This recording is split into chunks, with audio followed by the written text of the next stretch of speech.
লোকটি ক্যাঙ্গারুর ভয়ে দৌড়ে গিয়ে তার গাড়িতে উঠল। তখনই ক্যাঙ্গারুটি তার সামনে এসে তার গ্লাসে জোরে ধাক্কা মারল, কিন্তু তাতে ক্যাঙ্গারুটি সফল হইল না।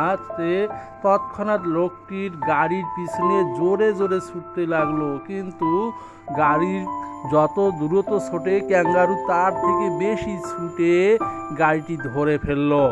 আবার ক্যাঙ্গারুটি গাড়ি থেকে ছিটকে পড়ে গেল।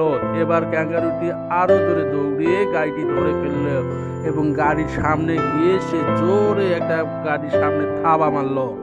আর তখনই গাড়ির সামনের গ্লাসটা ভেঙে গেল এবং লোকটি আহত হয়ে গেল এবং ক্যাঙ্গারুটি নিচে পড়ে গেল।